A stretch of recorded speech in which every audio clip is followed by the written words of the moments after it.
1/3 coffee ఇవ్వలేదని ఓ అధికారి hotel యాజమాన్యపై ప్రతాపం చూపించారని ఆరోపణలు వచ్చాయి. హోటల్ ర్యాంప్ ను తొలగించేందుకు ప్రయత్నించడం వివాదాన్ని రేపింది. కడప జిల్లా ప్రొద్దుటూరులో ఈ ఘటన కలకలం రేపింది.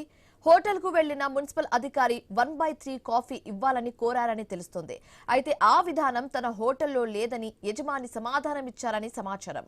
ఆ తర్వాత ఆ అధికారి 15 నిమిషాల్లో ప్రొక్లైనర్ రప్పించారు. హోటల్ ఎదుట అక్రమంగా ర్యాంప్ ఏర్పాటు చేశారంటూ దాన్ని తొలగించేందుకు ప్రయత్నించారు. కాలువ ఉన్న ప్రతి చోట ర్యాంపులున్నాయని హోటల్ యజమాని తెలిపారు. వాటిని కూడా తొలగించాలని డిమాండ్ చేశారు.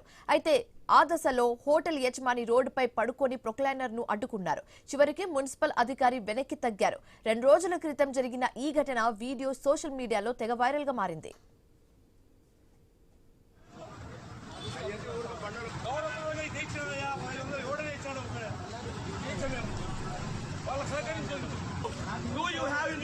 You don't know English, you don't know rules. Follow the rules.